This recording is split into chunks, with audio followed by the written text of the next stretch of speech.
Saludos, mi gente, and welcome to a Q&A session, my Final Shot production style with my guest today, Linda Morales Caballero, the screenwriter of Lips.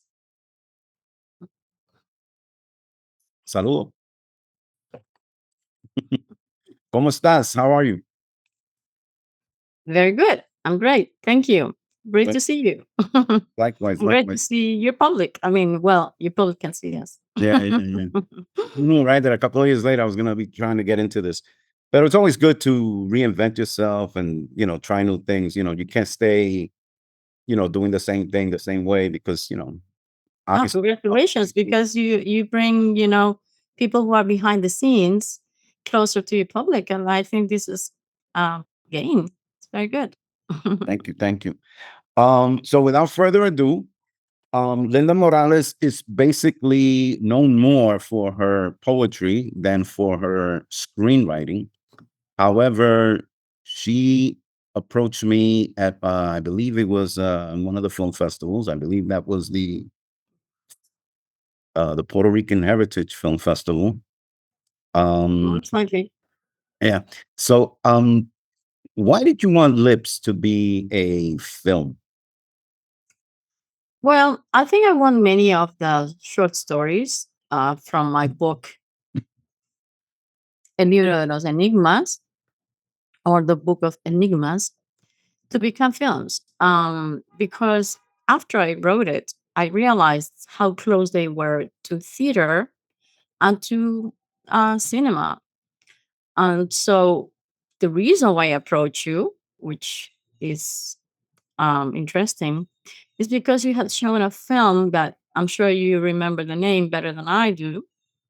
Yeah, that was Uh, probably at the Eye to Eye, which was I do. experimental poetic piece. Yeah. Yeah. And I found it so poetic. And as as you just said, I write poetry basically, even though these are short stories, but they have a touch that is also close to poetic prose. So I thought, oh my God, this sensitivity is what I would like to have, for any of my work. And then I remember, I think I sent you three pieces and you liked lips. I mean, labial, which is lipstick in the book, Right. is the one that you liked the best. You picked it up, and that's it. Chévere, chévere. The star of that piece was Cedric Lieber Jr. Cedric is currently producing or co-producing or involved in producing several Broadway pieces. Um, Fantastic. like the Broadway show The Wiz, which I believe just by the time this airs, it probably will just close down after a successful run. So I don't know if they're going to return it or whatever, but he's definitely involved in that. Probably one of Well, the reasons. congrats to him. He's a great actor, and now I see producer as well. So he's Fantastic. doing great things. Um, Speaking of Lips, at the any scene stands out? Anything that stands out from the piece? Any particular scene? A couple of them, definitely. First of all, I can never stop remembering when you say the title, um, the opening. When he shows the lipstick. We see the lipstick. I don't think we see him, but we see the lipstick. About to be used, coming out. That's mesmerizing, kind of. Then there are other scenes, of course. His transformation is fantastic. How he starts and how he ends. It's a great transformation. And the child, when he remembers as a child how this fascination for the lipstick started. um that boy was fantastic too. You told me, I think he's acting, or you know if he's acting I right don't. now. I don't. To be honest with you, his name is Jordan Hall. I have not heard from this young man. He's probably now. I'm going to be honest with you. If he was 8 or 9 when he did that piece, he's probably 18 or 19 years old. So Wow. he's no longer that boy. That's Oh, number one. really? And then number two, if he's out there, if this gets to his ears, please reach out to me because I'm definitely interested in A, what you're doing now, and B, if you got the acting bug, or C, you said freak this. This is not for me. Um, but either which way, I'm genuinely interested in whatever it is that Mr. Jordan Hall is doing today. So if he It would be gets that, fantastic to know about him for real. People can see his acting is amazing, it was amazing. it was good working with him too. So, and I think Rachel Arak, who played the mom, Yes. kind of connected me with Jordan Hall. Oh, I think Jordan Hall said he was, he was game. And as especially with children, you have to be careful, right? So, but he was game. He was interested in doing the part. So, and huh. he took direction well. We didn't. There wasn't anything, let's say, disturbing about the piece. All he needed to do was um acknowledge that that was his mom, and that he was in some way in awe of his mom, and that he loved his mom, and that came out. So it wasn't, it wasn't as we didn't really have to get into the details as to where he was going, or what was going to be, like, to use a word that you use, um the transformation of character. And uh, so we This didn't really, transformation was, even though right, it's so short, he does it right, so well. right. So we didn't really have to discuss that with the child actor, Mhm. but it worked out well. So Yes. Um, anything you're working on now that we should be aware of? Well, I'm working on more short stories. I'm working, of course, on poetry because that's what I do all my life. My most recent book came out in English. By the Okay, way, this is from Dark Light, Dark Light Poetry. I'm sorry, Dark Light Publishing. I don't want to change the name because my other publisher is um, New York Poetry Press. So this is why I was putting the poetry in the middle. But this is the most recent one. The painting is by my mom, by the way. nice, I'm very happy with it because it's the first one in English and it was the first one in Spanish. So interesting because um, they kind of rescued my work, because this book is completely sold out. There were no more copies in Spanish. Now we have it in English, and hopefully soon we'll have it in a bilingual form. nice. Because I realize, with so many people who follow me basically want to read in Spanish. Poetry is not easy to be read in another language aside from yours unless you know it very well. Um, so I think it's going to be great that it will be bilingual soon. And I have like three more books of poetry that could come out sooner. I mean, sooner than later. I was going to say because it's crazy to let go the book. For me, it's very hard when I get to I think I finished and then, oh my God, I want to review it and review it. Maybe I might not even change anything, but I might. Una pregunta, another question. Do you do you have full autonomy when it comes to editing the work, or is that something that you give to the publishers No, I to do it. scan, or No, I do it. you do it? I do it, or like, for example, with New York Poetry Press, this book won an award for 2020, one of the best three books of poetry. For this is the um, Latino Book Awards. And we reviewed the book with the um, editor, with the publisher. She's great. So I love her very much, Marisa Russo.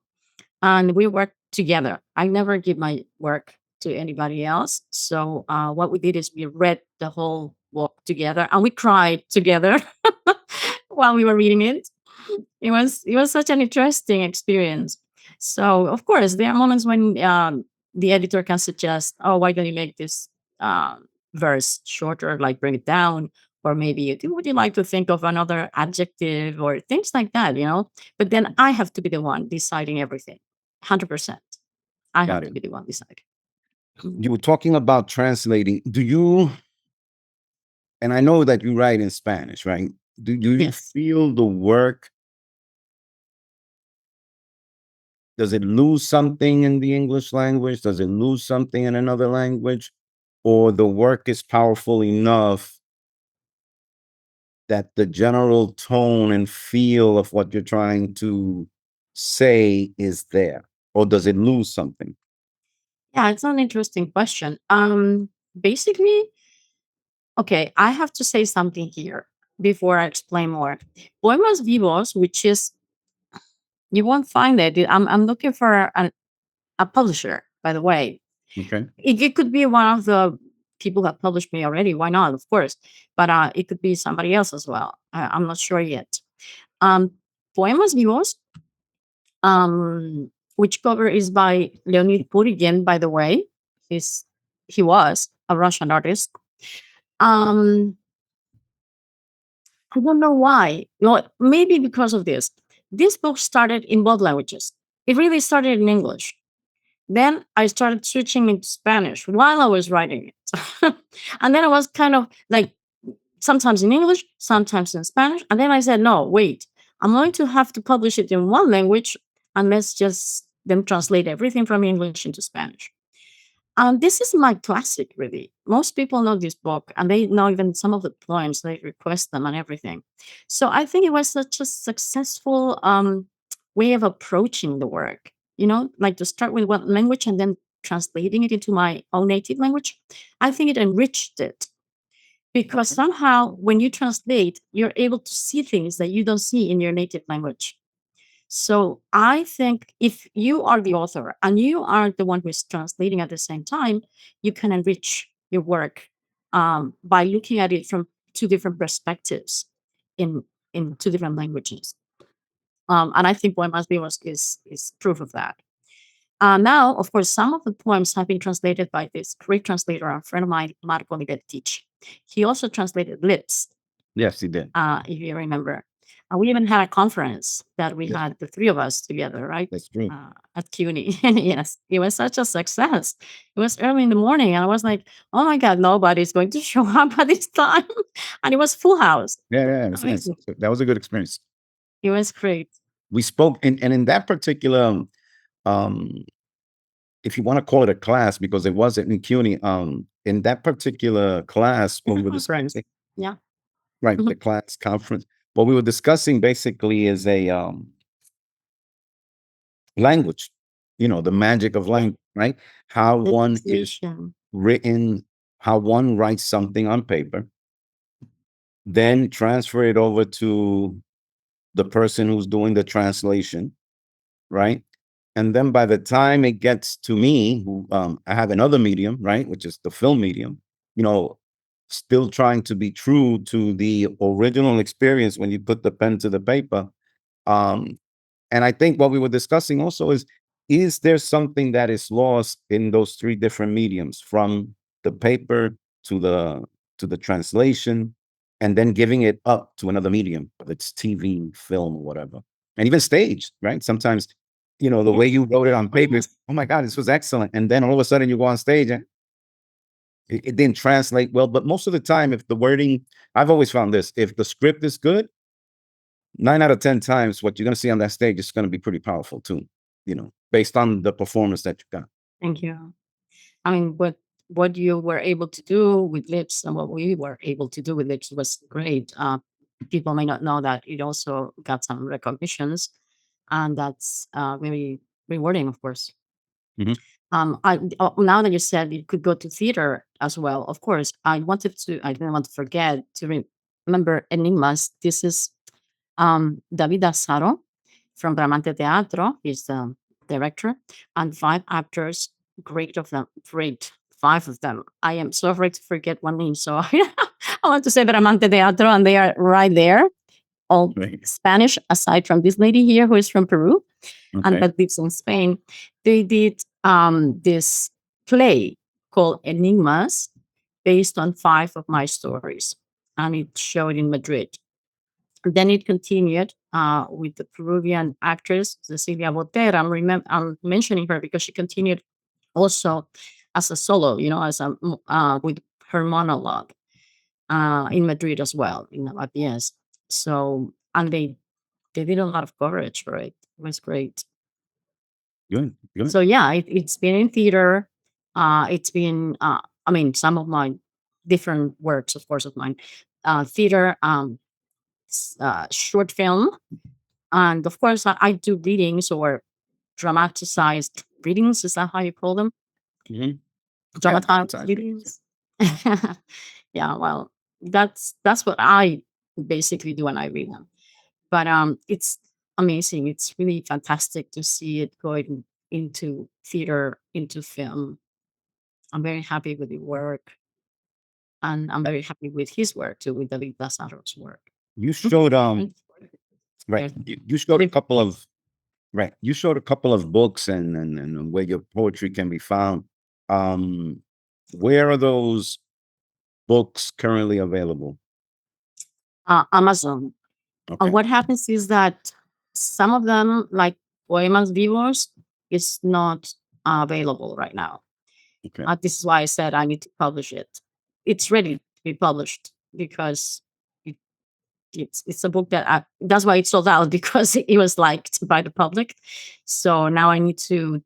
I want to do it in I want to have it in bilingual form, and it's already translated, and it was translated by me. Some of the poems were translated by Marco Getich. I'm sorry. Some of them were translated by him. Great translations always. But then, of course, he's a very busy professor.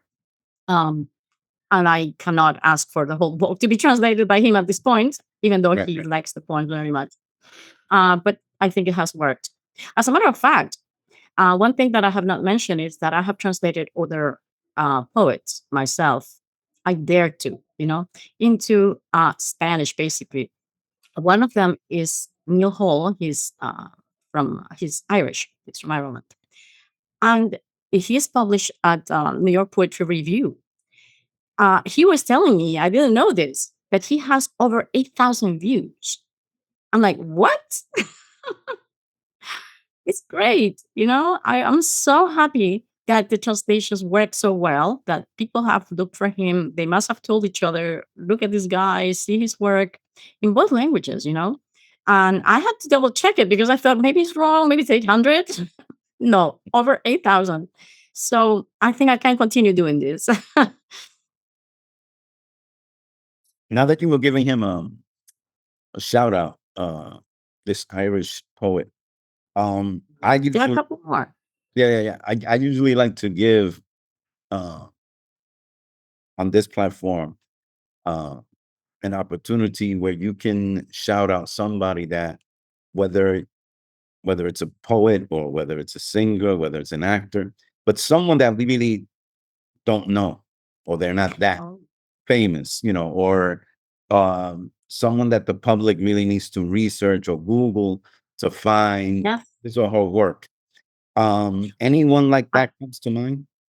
oh, yes. I was going to say, by the way, he's going to have novel published very soon.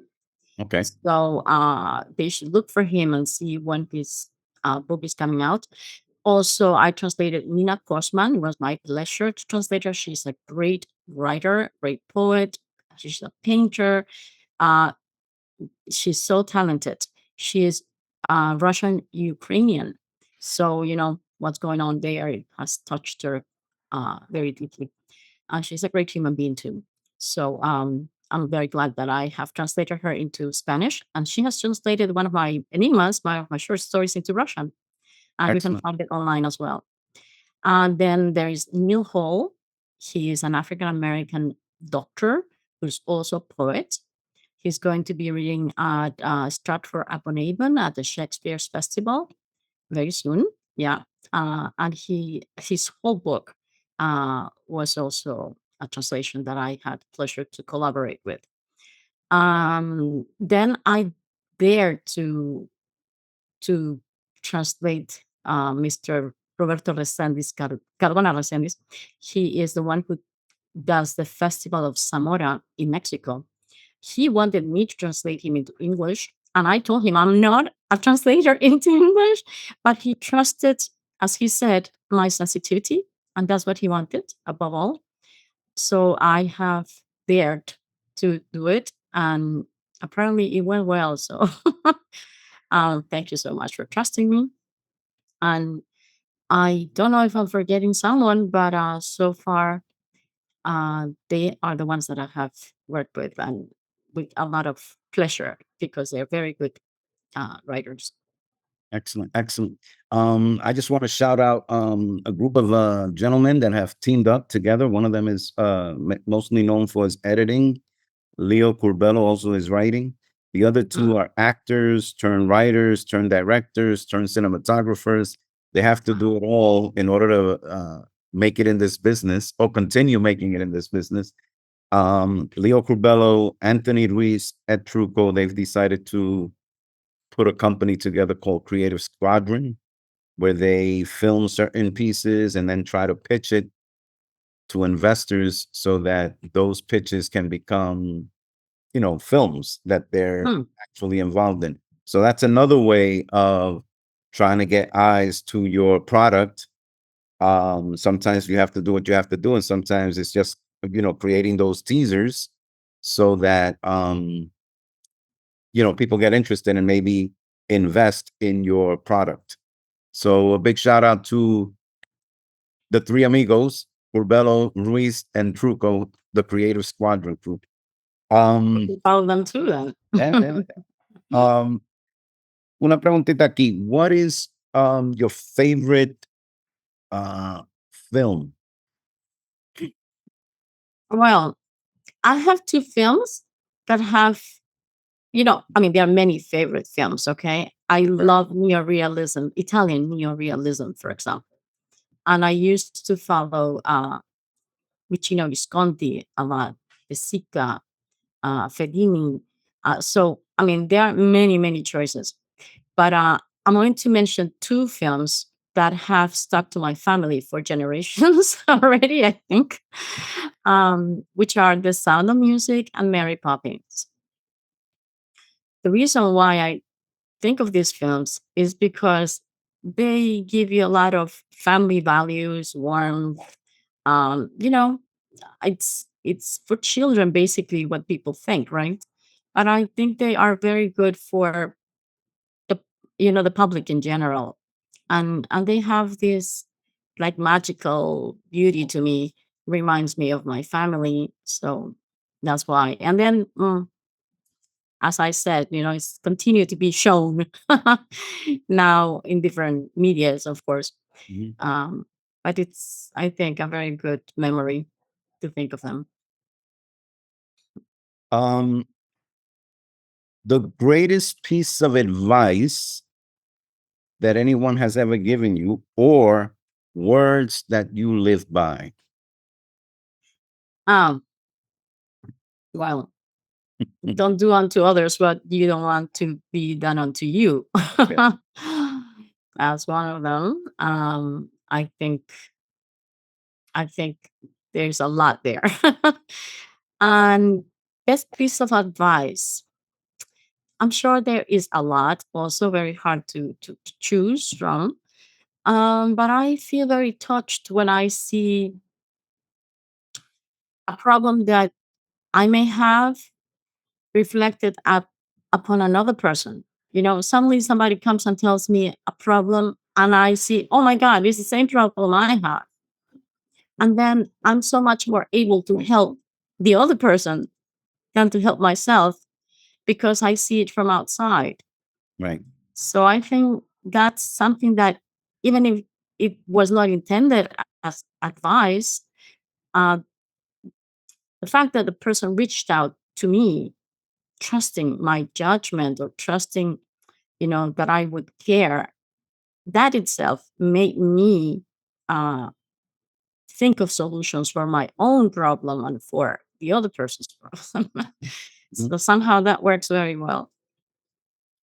Your favorite word, Word. palabra, your favorite word. Oh, shoot. Favorite? I don't That's two. know. That's two. I'll excuse you. Try again. Oh, my favorite word should be love. Okay. Um, I like the word reflection Okay. for its for what it means, if you're able to reflect upon things.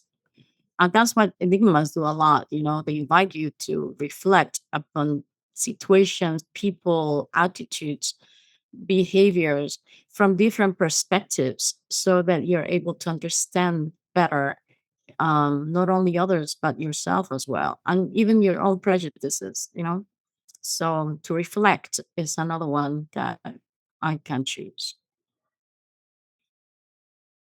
If someone is seeing this and they don't know Linda Morales Caballero from anybody else in the planet, what do you want them to take away from this little chit chat that we're having? What should they take away? What do you want them to know about you? Well, maybe exactly what I just said when you asked for the word.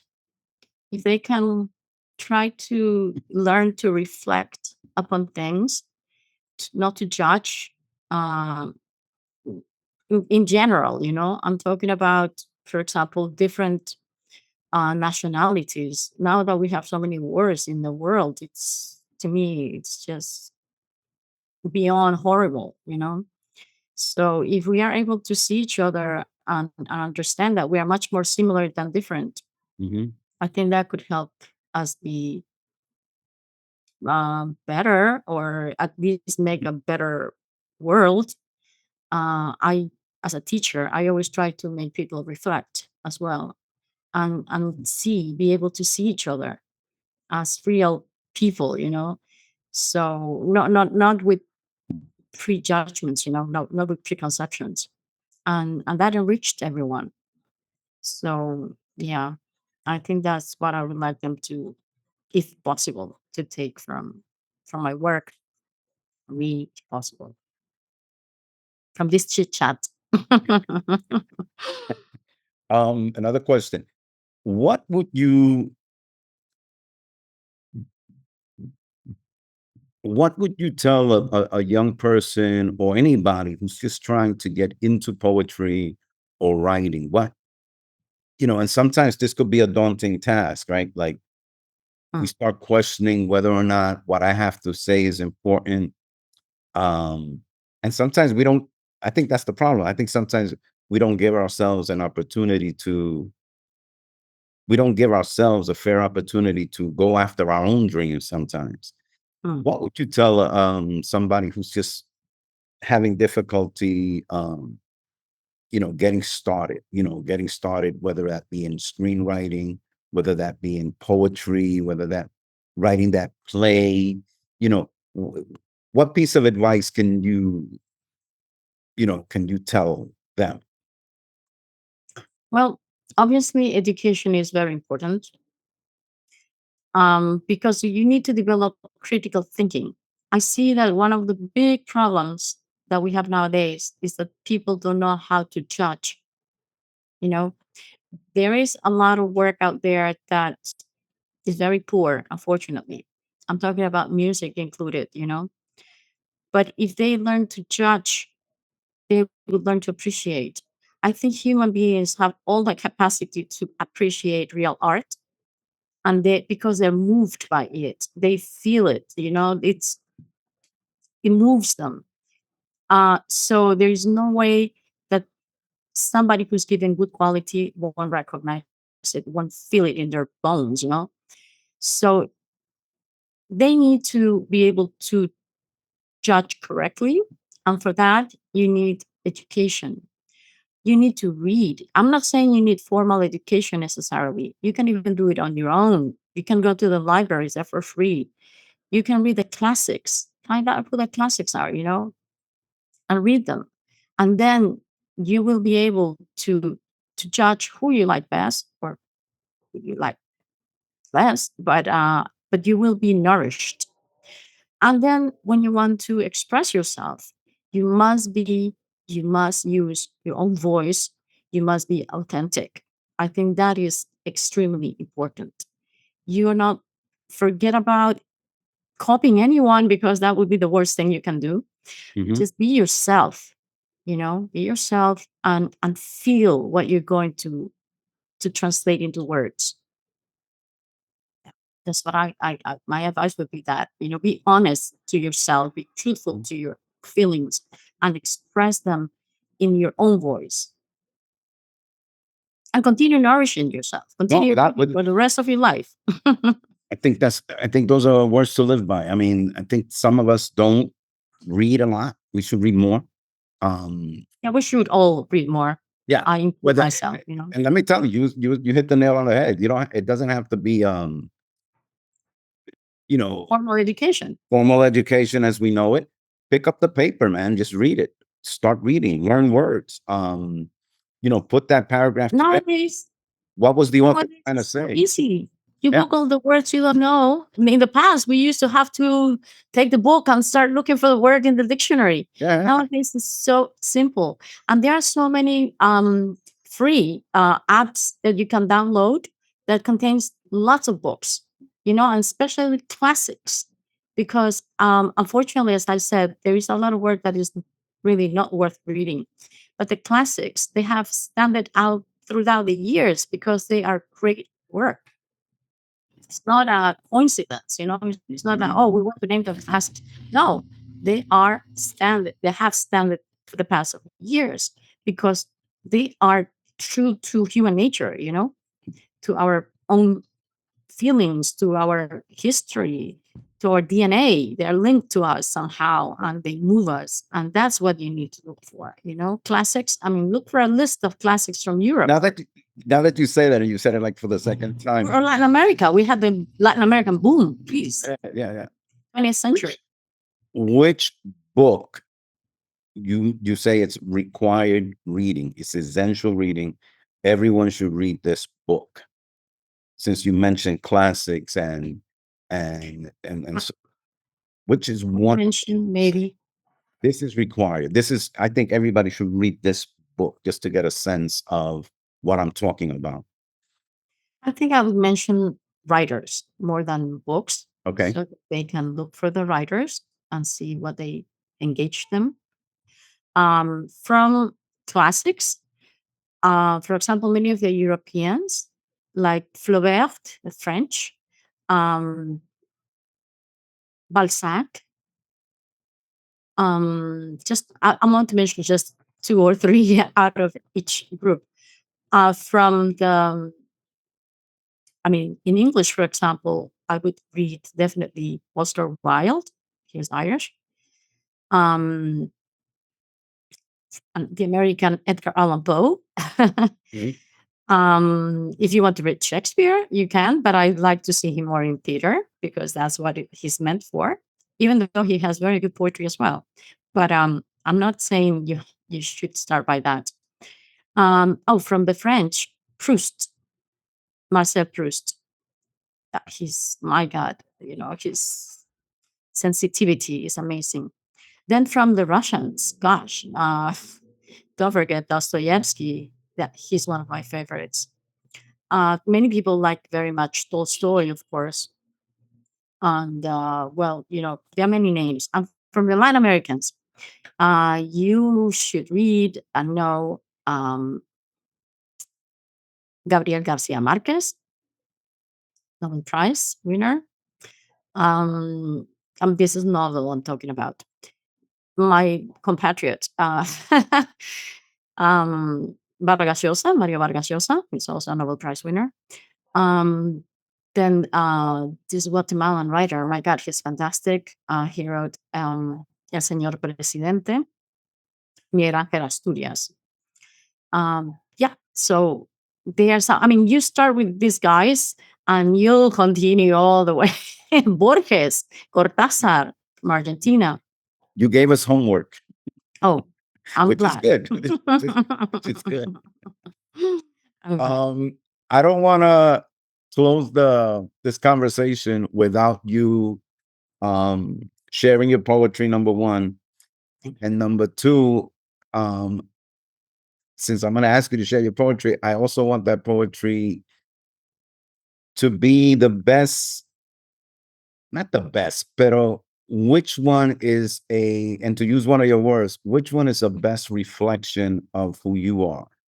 Which Oh. piece of poetry have you written and it's a good reflection of who you are, who Linda Morales Caballero is.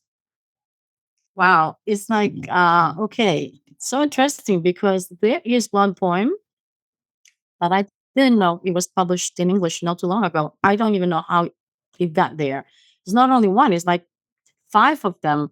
I have to thank this magazine because I literal Latin American Latin American voices, voices Okay. Latinoamericanas. Um, I really want to shout out their name, as you were saying, because this has been a great surprise for me. And I have read from their publication more than once already. So, yeah, I will read one poem that has to do with me. uh, and it's called, let me see, I have to find it here. It's right here, Navigatress, and it was translated by Michael Miletich. Can I read the one in English and the one in Spanish? Of course, of course. Okay, I'll start with the one in English so that people Está who bien. don't speak Spanish can get an idea of where I am. Está bien. Navigatress. The woman who reads, spilled through my body, salivates an elaborate redness of crude questions that spring from her hands. Urgent, avid sponge searches for responses that would iron weeping's nostalgic fuss. I have no answers to quench her essence. I just shove I just shove her towards the path of lightning. I just wear her under my skin. Spanish version. Navegante. La mujer que lee, derramada por mi cuerpo, saliva un rojo elaborado de preguntas crudas que le nacen de las manos. Urgente esponja ávida, busca respuestas que le planchen la pelusa nostálgica del llanto. No tengo respuestas que sacien su esencia, solo la empujo por el camino del relámpago, solo la llevo debajo de la piel. Thank you so much. Thank you. And on that note, I just want to say it's been a pleasure having this conversation with you. It's been a good minute. We haven't seen each other in a while. We haven't talked in a while. So this has been nice. And to my viewers, I just want to say, doesn't have to be your final shot, but you have to take a shot. Cheers. Cheers. Cuídate. Good night. Adiós. Un placer. Cuídense. Okay. Take care.